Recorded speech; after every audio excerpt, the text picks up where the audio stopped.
Good evening, everyone. My name is Arshia. Today I'm going to be discussing Calco G9 phase change devices for neuromorphic photonic computing. Essentially, this has to do with computing through the use of light. In this new era of technology, this is going to be an important factor as we progress as a society.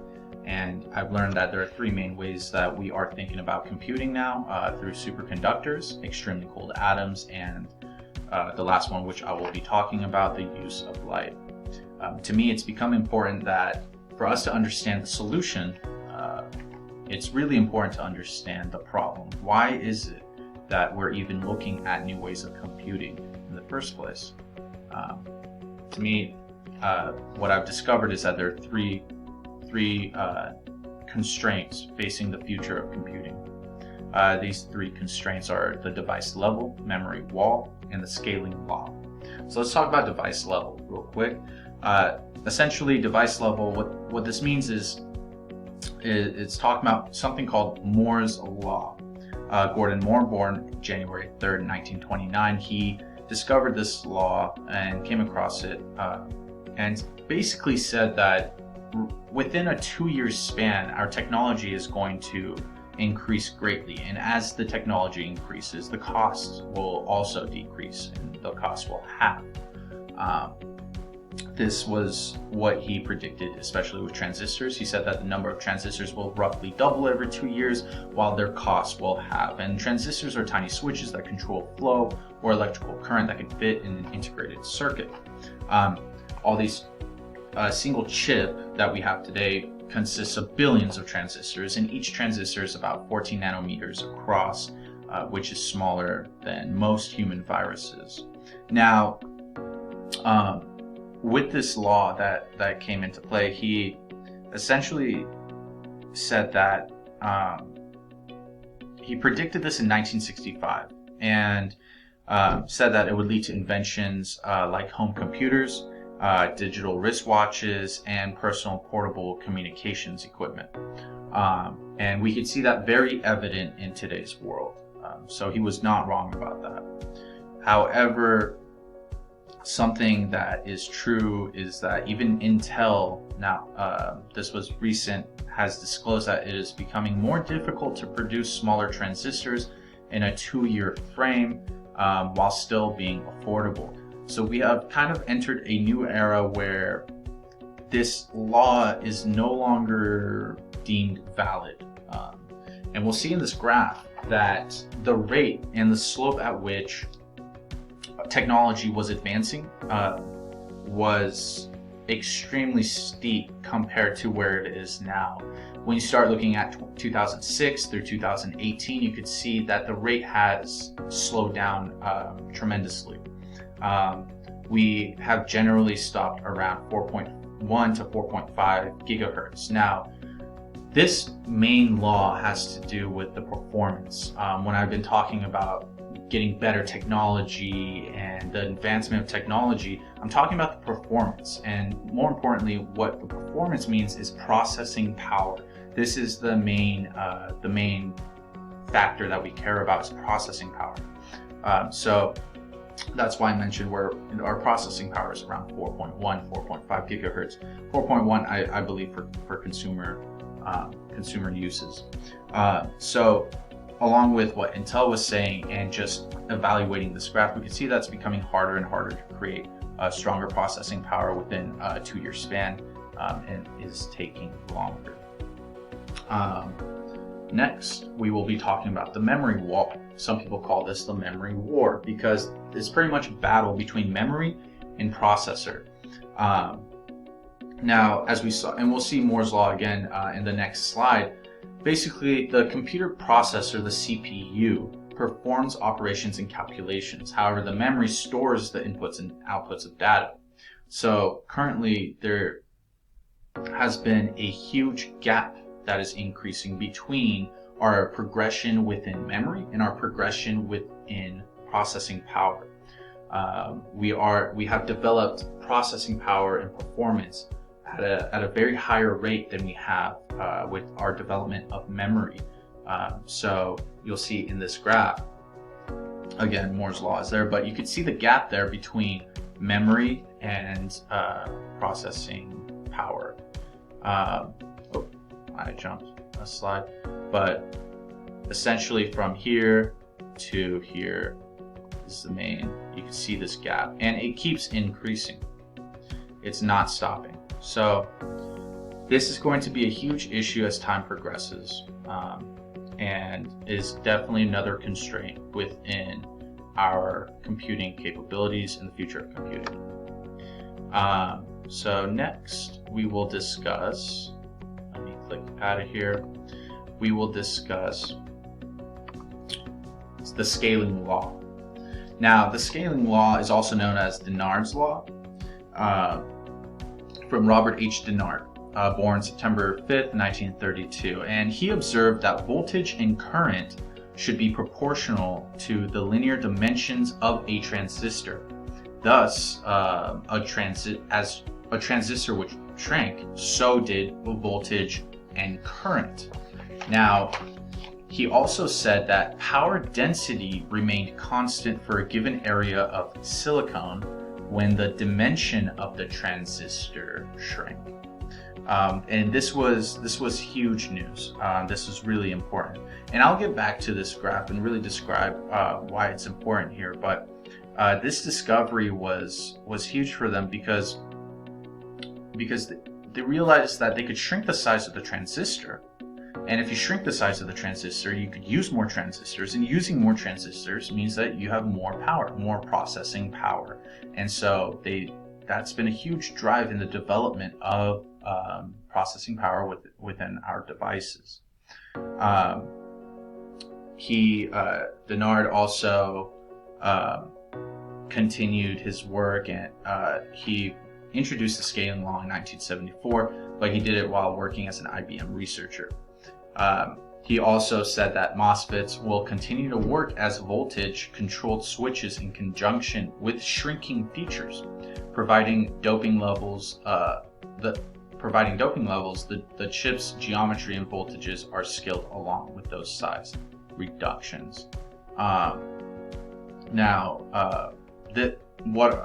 just going to say what MOSFETs are. They're metal oxide semiconductor field effect transistors, and most of them were silicone. They were a type of insulated gate field effect transistors, and that is fabricated by the controlled oxidation of a semiconductor. And all these were typically silicone, and you'll see that silicone is going to be used a lot. So going back to this graph, you could see how here we have, let me get out the pen real quick. You could see around 2010, our processing power became very huge compared to what it was in around 2009, 2008. And again, this had to do because of the scaling law. Now, there is an issue with this, and the reason why this is a constraint is because we ran into things like thermal leakage. You can see that it just stopped around 4.1 gigahertz.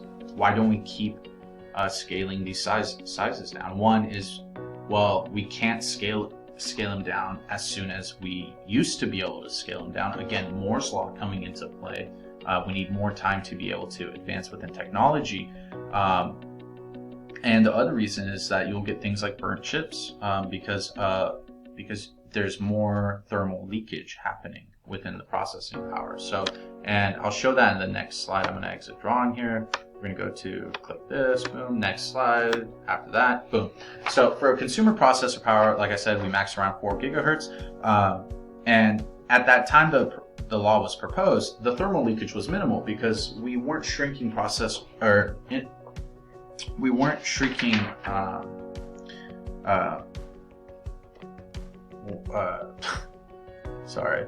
we weren't shrinking transistors. Okay, there we go. We weren't shrinking transistors down as much. We weren't creating that much processing power. Obviously, there's other factors that played within that, but the thermal leakage was minimal.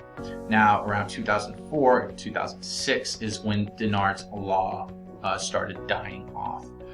The scaling law started dying. And that's because as we started running hotter and hotter within our processors, we had greater and greater thermal leakage. And essentially what the greater and greater thermal leakage did was we lost more power. And that power could have been used towards processing. So putting more and more and more transistors within our devices isn't helping us anymore because we're just losing that power. Okay. So pretty much the three biggest constraints as shown is the device level, memory wall, and scaling law. Now that we've kind of understood why what we're facing these things, it's important to discuss, well, what is the current way that we are using computers? Like, what way are we using them, and is that even efficient? So we're going to talk about the von Neumann architecture. Von Neumann, born in December of 1903, died in 1957, was a mathematician that developed this architecture in 1945. And most of today's world runs on the von Neumann architecture. Essentially, an input comes in, it stores it in memory, which today we call RAM. The input becomes a command and is ready to be processed. So that's when the processor fetches the command from the memory, and the processor is made up of two components, the CLU and the ALU. Now, the CU and the ALU. The CU is the control unit, the ALU is the arithmetic logic unit. The CU manages and commands the input and output. The ALU works to perform mathematical functions. After processing is complete, the control unit stores the results in the memory and displays the information in the output. So this is essentially the von Neumann architecture. Now, obsolete. Why is it obsolete? Well, today we live in a big data era. In the past it was fine when computing didn't involve a lot of data. Today we are very data heavy, and basically shutting around a lot of data constantly between two units costs a lot of time and energy. This is also a sequential process, which doesn't help with a lot of data. All those sequence of processing, again, we lose a lot of time and energy. The processor and memory are separate, and the data moves between them. When photonics is actually going to help this a lot in a lot of new ways. Another reason that the von Neumann is obsolete is because it's another digital system, but our world is an analog. So we need to still convert analog into digital and then get processed. And the conversion between analog and digital is also known to cause a lot of time and energy, which is not good for the future of computing.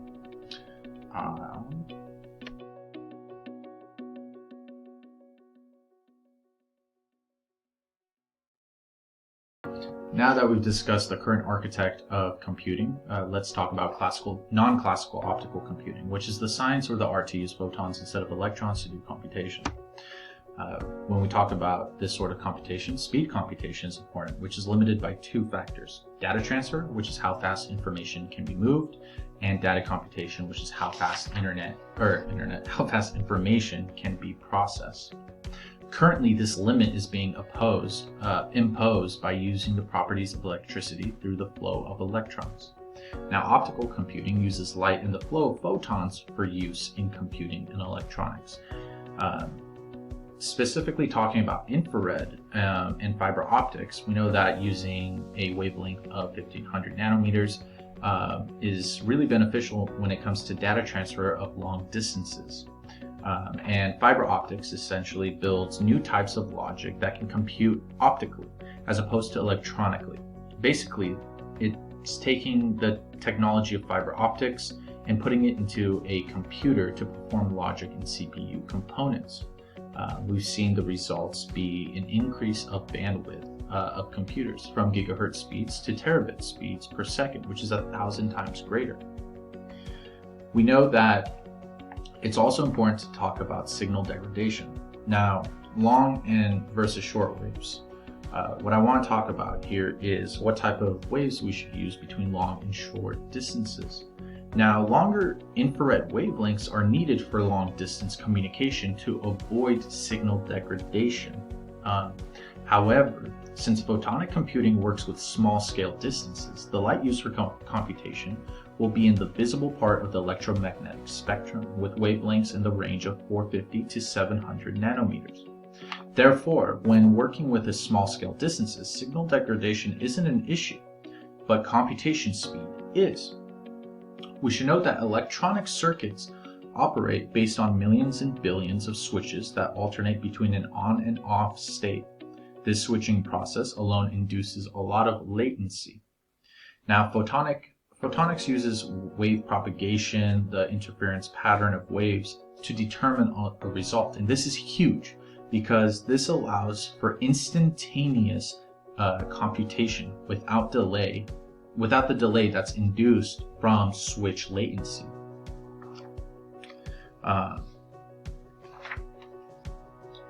Next slide. Okay, so yeah, photonic computing and processing. Now, when we talk about the processing, we need to talk about the different domains, one optical domain and the other electronic domain. Now, processing data signals in the optical domain instead of the electronic domain allows the device to process data while it's traveling. Therefore, the device doesn't have to stop data movement nor the data flow as it's being processed. However, with our old system, as you saw, with a sequential system, which is essentially it's called a memory-driven computing, and this is because it brings the processor closer to the memory. As we saw, we had the memory bank here. It went up to processing. There were two different ways of processing, CU and ALU. And its main focus is that it brings the processor closer to the memory. However, with photonics, it brings processing closer to the data while it's in flight, in order to avoid converting between electronic and optical domains. When sending and receiving information from an optical fiber, there needs to be the use of photonic chips. So we could already see the great benefits between electrical and optical, or electronic and optical domains, as the information can be processed while it's in flight. But these photonic chips are going to be really an important factor of why they're able to do that. So let's talk about the photonic chips, and let's talk about some of the materials that's included within these chips. And I'm not going to dive directly into the chip itself because there's some things that we need to understand and some components that we need to understand. One is photonic crystals and cavities. We know that information processing in photonics is currently handled by artificial structures known as photonic crystals. These are really important because these dielectric structures can be made from materials such as silicon, compound semiconductors, or polymers. These structures essentially reflect light in a frequency range and prohibits light passage through it. If there's a defect in the periodic structure, such as line defect that forms a waveguide or a point defect that creates a cavity, the frequency can be confined within the structure with little propagation loss. So photonic crystal cavities increase temporal confinement of light in a material. Microcavities relates to nonlinear optics, and it's important to know what nonlinear optics is in this scenario because we're going to talk about a physicist who had a lot of discoveries around this.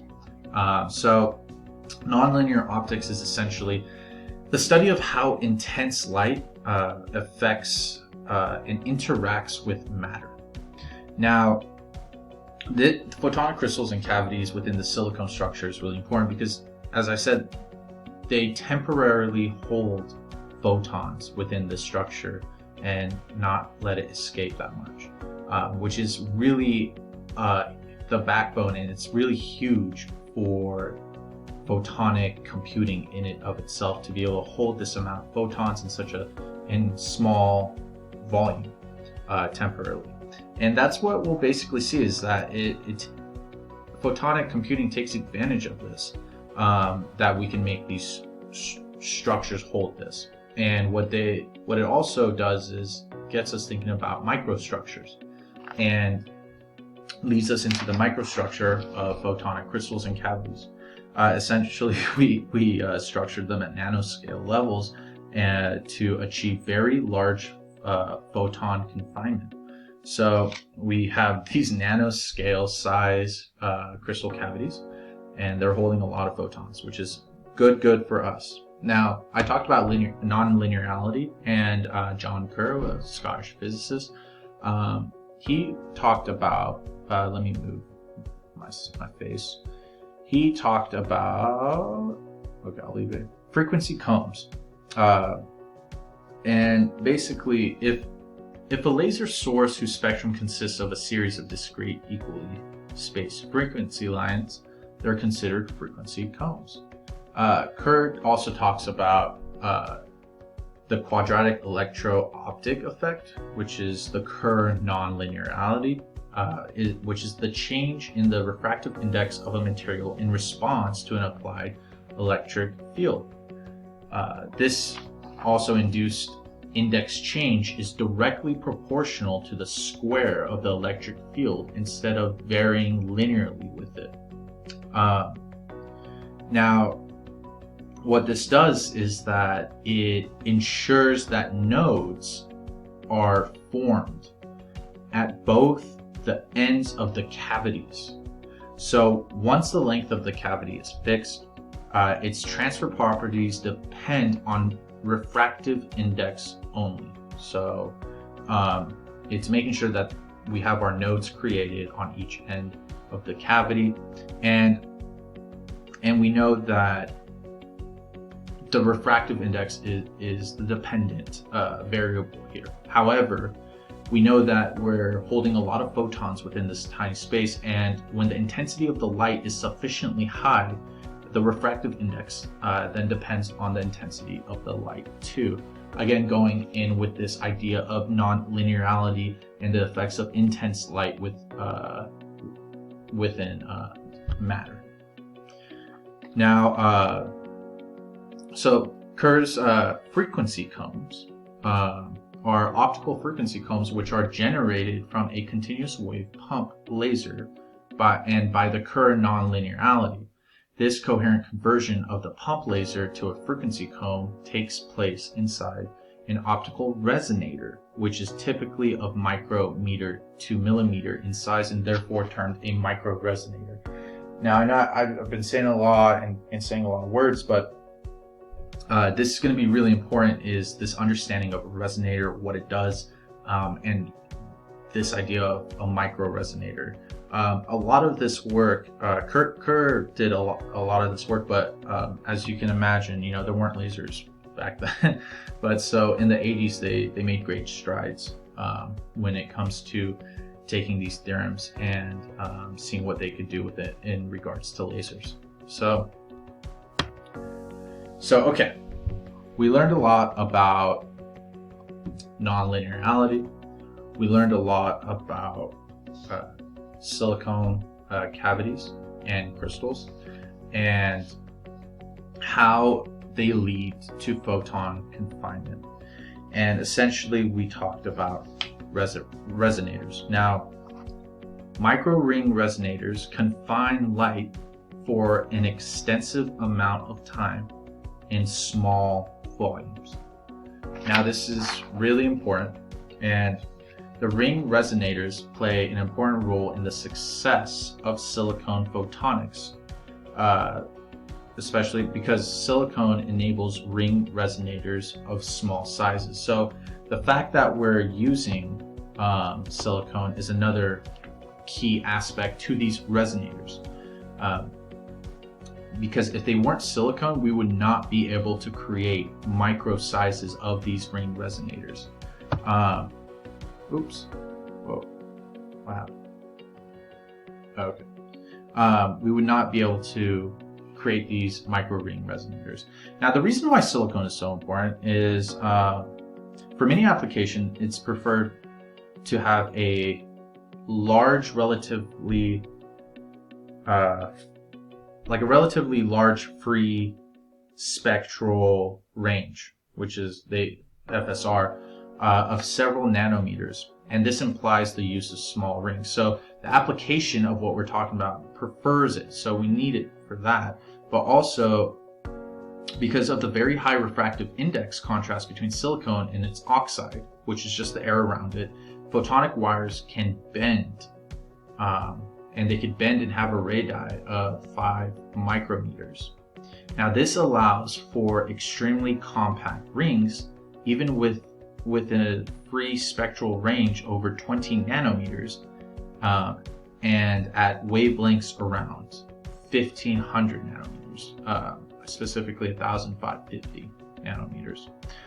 The ring resonator behaves like a spectral filter, essentially, which can be used for applications in optical communication. And as we know, resonators essentially are just reinforcing a frequency of a waveform within the light. I mean, this can also be used for sound, but that's what it's essentially doing within the light. So let me go ahead and... Okay, so just to sum up about these micro ring resonators, we talked about the crystals, the cavities, we talked about nonlinearity, then we talked about silicone micro ring resonators, and how they act as a filter for spectral filter for photons. Basically, they go into these rings. We can make them micro-sized because of the silicone as well, and they get filtered. And I'll talk more about this later, but this is so important because they go into these rings and we can apply intensity within these rings. And they speed up and speed up and speed up and speed up. And the result of that I'll get to soon. But this is huge for photonics this is huge for photonic computing. And the next slide I want to actually show you. These are the photonic, not photonic, but these are the micro ring resonators, the silicone micro ring resonator. So you can see there's a double ring resonator with tuned directional coupling, a circular ring with large coupler gaps, ultra small racetrack ring with 1 micrometer bend radius, a ring with conformal coupling sections, and a large folded spiral ring. I think these are really cool. I'm glad I found this picture because it's really cool to see what we're talking about. And I'm about to discuss more of what I meant when they act as a spectral filter. But let me find this. Okay.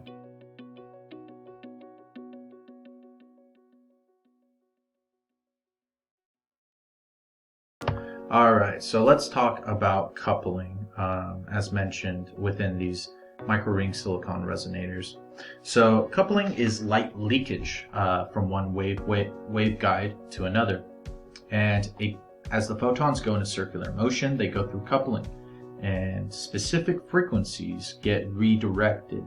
So, like I said before, the ring resonators kind of act like a spectral filter for the photons.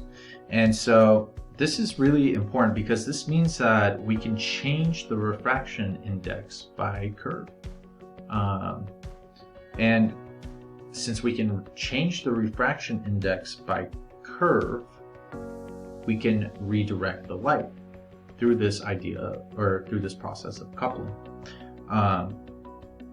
And this is also another important factor because this means that instead of having multiple codes available as tools to have multiple frequencies, we can just apply a curve to change it. So all we have to do now is apply a curve to change the frequency. We don't need to spend time with code and different tools to do this. So this was another great advancement within these micro silicone ring resonators. And you'll see more about how they work and what they do when you see the entire picture of the chip. And so I just wanted to go through calculations real quick, well, calculations and more rings. So you could see here, let me move my guy. I have the ratio of the transmitted and incident field in a bus waveguide, and so what the bus waveguide, all it is here is this guy right here. I've been talking about that. That's just the waveguide, and so these are the rings. The photons go in, the photons come out, and so it's cool because the pictures A and B, you could see where the comb would actually be, which are those combs that I was talking about earlier that relate to Kerr. So the equation there, I did my best to try to figure out, but it was kind of impossible for me at this point to really understand what is going on there. Okay, it's not impossible, but it just needed some more time. So I did my best there, and what's really cool about that equation though is that if you were to square it, you would be able to get the intensity of the transmitter, which was also pretty neat. So there's pretty much two equations there in one. The other two equations relate to Kerr and what he did.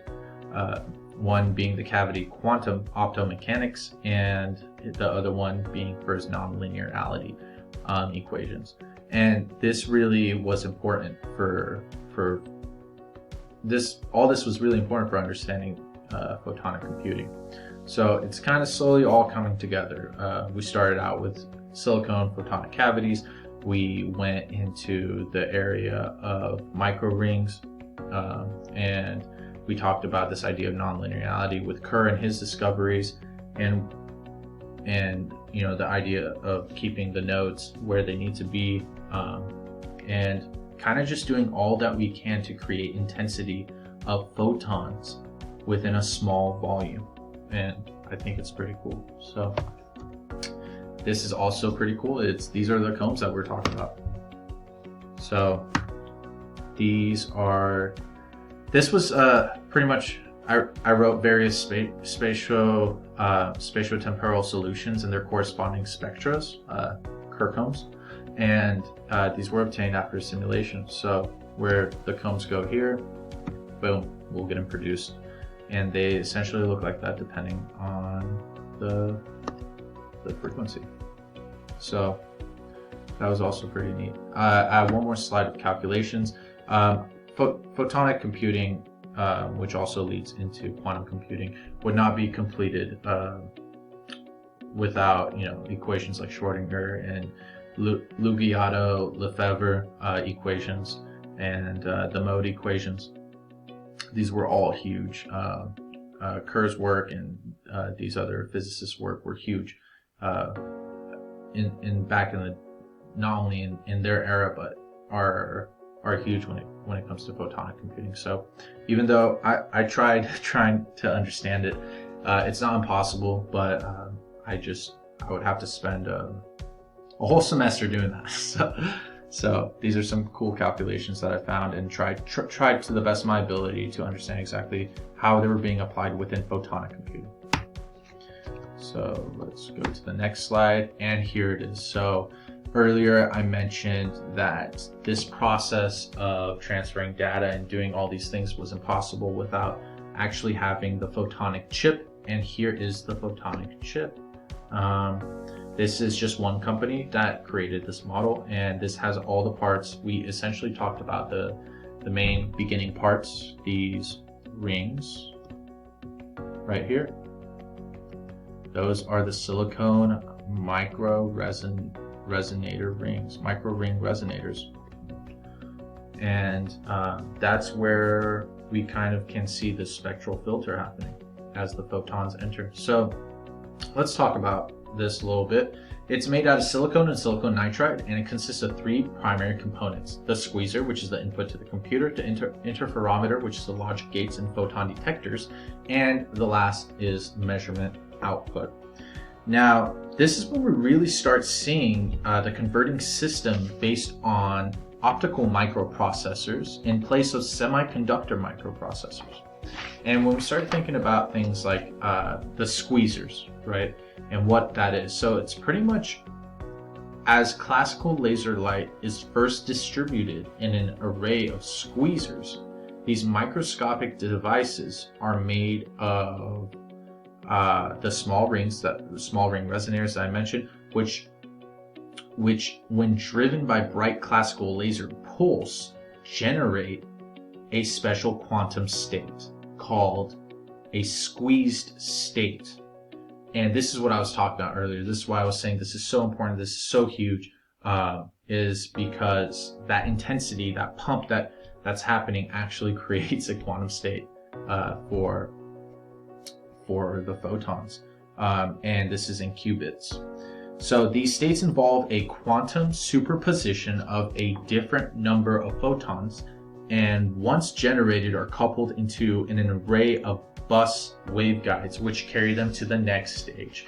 And those bus waveguides I was mentioning earlier in the past slide were those bars that we saw. So nothing to fear there when we hear bus waveguides. So then we want to talk about the interferometer. This is going to be really cool. This is going to be really awesome because we've talked about entanglement in the past and how they entangle and why and all these things. So the interferometer is essentially squeeze states that then enter a network of beam splitters and phase shifters, and these are called the interferometer. And to program the interferometer, first we need a user's instructions, which are loaded into the chip electronically. The control system translates these instructions into a set of electrical voltages that are applied to different components of the chip. The squeeze state interacts with one another and are entangled, which is a prerequisite of quantum computing. The interferometer can be thought of as a sequence of quantum gates. Now the output of the interferometer is highly entangled quantum state encoding quantum information. The quantum state is now ready for readout, and each output of the chip is directed to a special photon detector called a transition edge sensor. And so when we talk about entanglement, these are the areas of the interferometer right here. So they go through this state, boom, they get pumped, they get squeezed, they get into a squeezed qubit state within the microring resonators. They continue their path, and as they get so close, you can see that gap there, they get really close, and boom, they entangle within one another. They get so close and boom, they get entangled. So I thought that was really cool to see. Now, the end is the measurement output. These detectors count how many photons are present in each output, yielding an array of integers that report back to the user's results of the computation. It should be noted that algorithms also encoded in the statistics of the photon number data is also a component here as well, which I didn't research that much about, but yeah, so the array of integers report back to the user.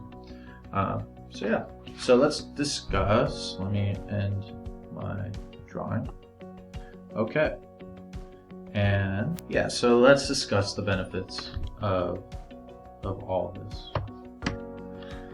So, major decrease in latency. So when the computer industry moved from the vacuum tube to the transistor, latency decreased in an order of microseconds to nanoseconds.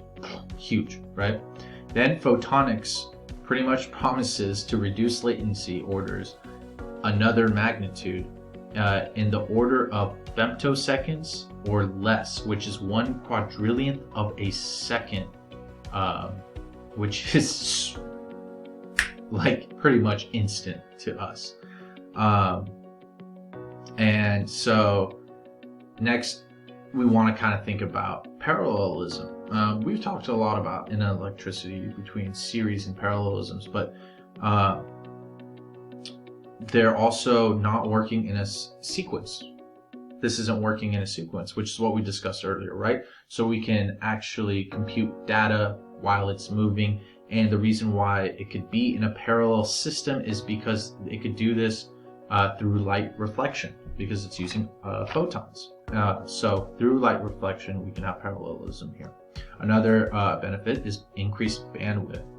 I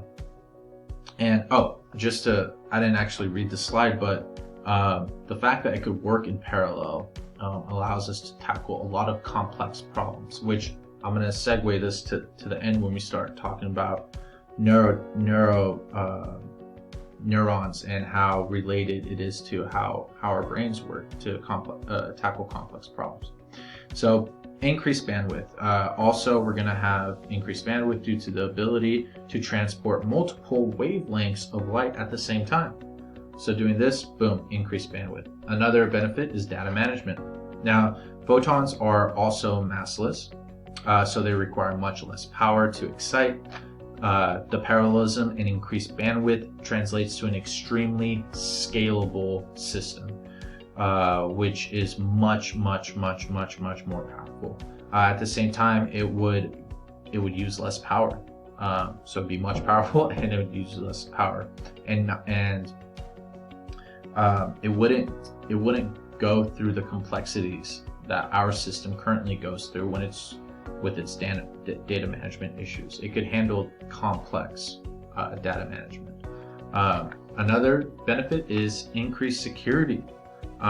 With optical computers, since data can be computed while it is in motion, this means that we will have increased security because fewer data will be exposed. That sequence system of memory, process memory, since doing it in motion, it's not waiting somewhere. The data isn't waiting somewhere for someone, to get into. So that is another great benefit of this new technology. So let me just...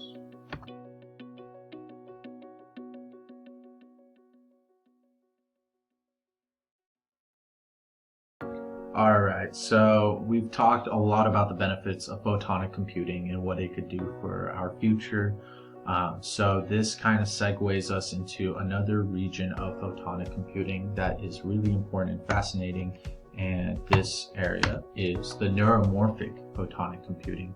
So as we've already mentioned, sequential process hinders us.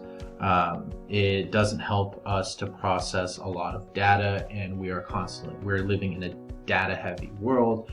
We've talked about analog versus digital, just essentially that an analog signal is a continuous signal which represents physical measurements. The digital signals are discrete time signals generated by digital modulations, and we know that this conversion that we have to do between the two takes a lot of time and energy.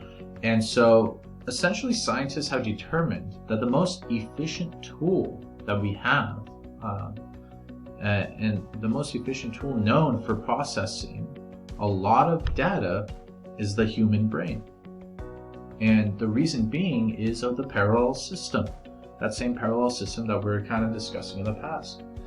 So the brain can be viewed as a network of neurons that stores data in its memory computing, therefore not needing to shuttle data around like a sequential device. Instead, computing can happen everywhere simultaneously in the network because it's parallel computing instead of sequential, and also it can deal with analog data directly. Now, the brain is also really good at learning. The brain is really efficient in learning, and it can learn with very low energy consumption with very few examples because it uses certain neuroscience principles. So this is essentially leads us to this idea of artificial neural network. If we build an artificial device to make artificial neural networks, we can implement similar neuroscience principles in order to get an advanced intelligence similar to natural intelligence, right? So this is all very huge, very groundbreaking, and it seems to be the most efficient way of computing. And here is an example of the neural picture that we're trying to get out of this. So, structure of a fully connected artificial neural network is seen here, and the neural network consists of several layers, where each layer contains at least one neuron. And that's just in general, obviously not in this picture. So let's talk about each layer. So we have the input layer, and the input layer is the interference to the real, interference. It's the interface to the real world, and the outer layer presents the computational results of the neural network. Now, in the middle there, in the middle is the structure of we can see like a single neuron.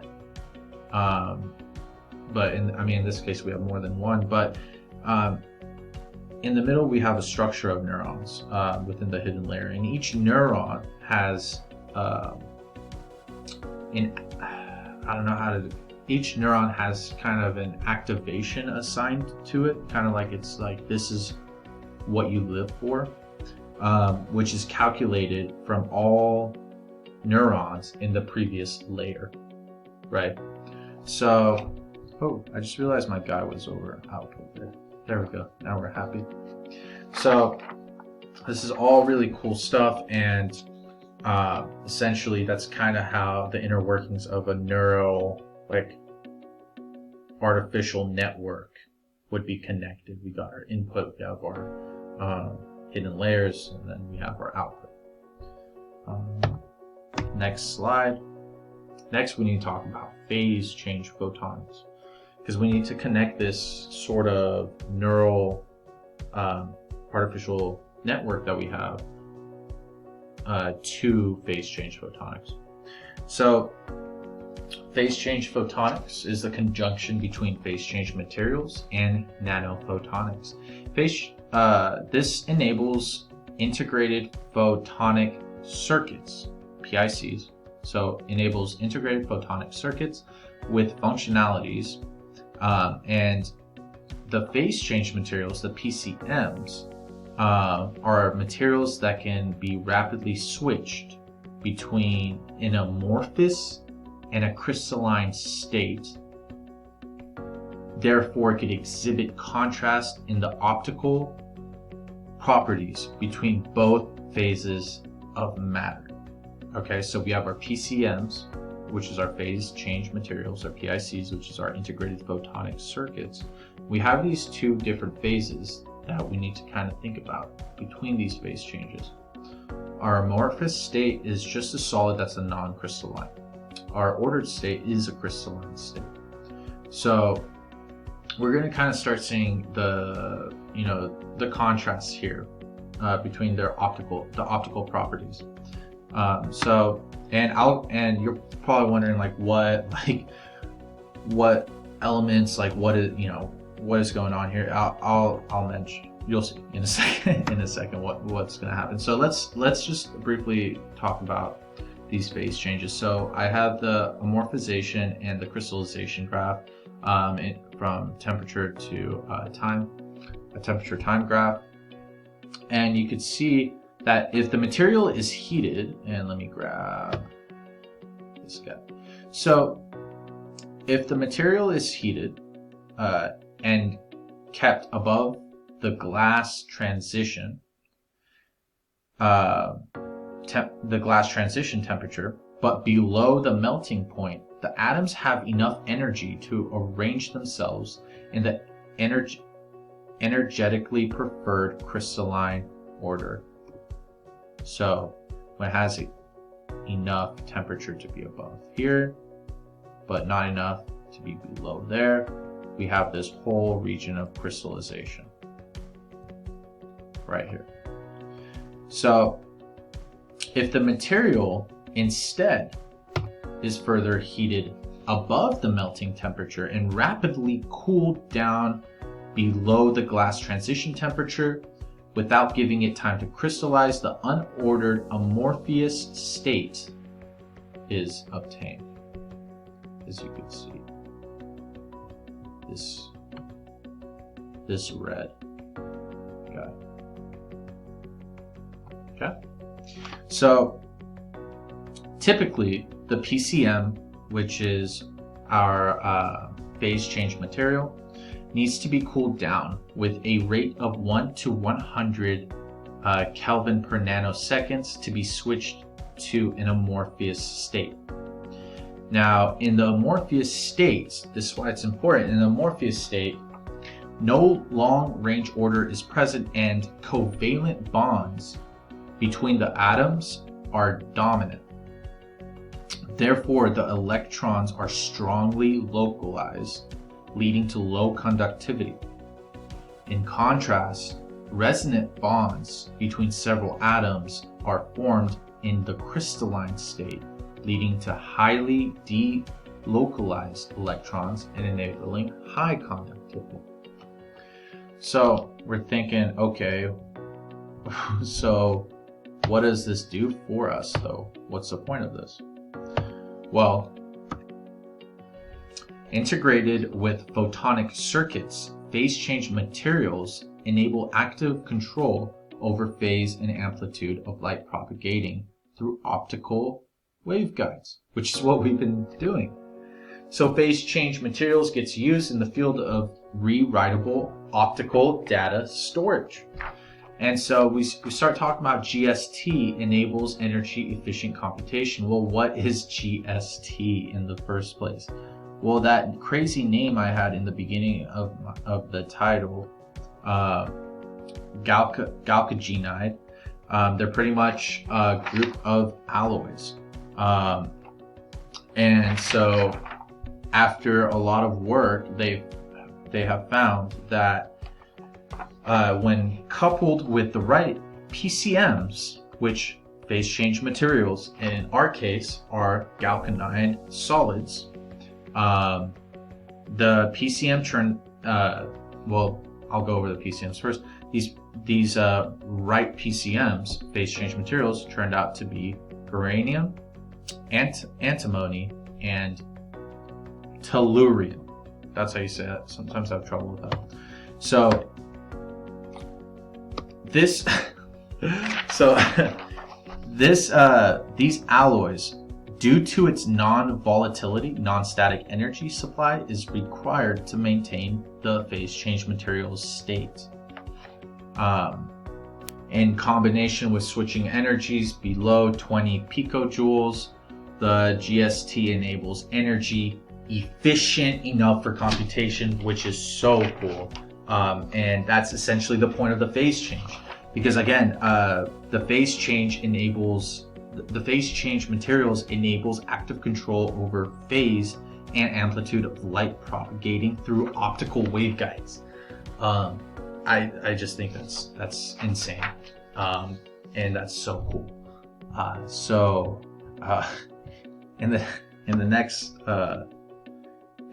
slide, this leads us to research performed on MEM resistor material stacks and their compatibility with CMO processes, the electrical performance, and the integration. MEM resistors are pretty much resistors with memory, and there's so much to get into from then on. But I have to stop for now because just learning about all this has been incredible, and it has been insane for my brain. My head is filled with a lot of learning right now, and I probably need to spend a whole semester to really understand better more about this. And I'm sorry for the long video, but there wasn't we had to understand why we're going from our classical computing to where we're going now with photonic computing. We had to know the issues there. Understanding those issues really helped us understand the importance of the benefits of what photonic computing is doing for us. We got to understand this idea of this photonic chip or microprocessing, and moving away with semiconductors to these optical microprocessors, and not only that, it's a microprocessor, but these individual parts of these processors, not only from the silicon to the photonic cavities to photonic crystals, the importance of understanding the laws and how an amount of photon can be temporarily held within this system for a short period of time, but in a small volume, and how important that is towards going into resonators, and understanding this idea of resonators and what it does for the photons to get us to that squeezed state of quantum qubits, and how important that is to coupling and the way we can change frequencies through the curves that we apply, that we can now apply, and how we can filter this out, and how it can get, go into the interferometer stage where it becomes entangled. All this was, it had to have been said, it had to have been done to get us to this point of understanding this idea of an artificial neural network, for us to even be able to think about these phase change photonics, the idea of phase change being able to create this wave propagation for us to, which at the end allows us to do performance, to be able to have energy efficient enough to perform computations from these phase changes of alloys that are through representation of a neural network that has to do with parallelism. And now we know why that's so important and efficient given the data heavy world that we have today. I said a lot, I'm sorry, but like I said, it had to be said. It had to be done. So I've learned a lot, and I wish you the best, and thank you so much for an amazing semester of learning. So thank you, Anka. Have a wonderful day, morning, night.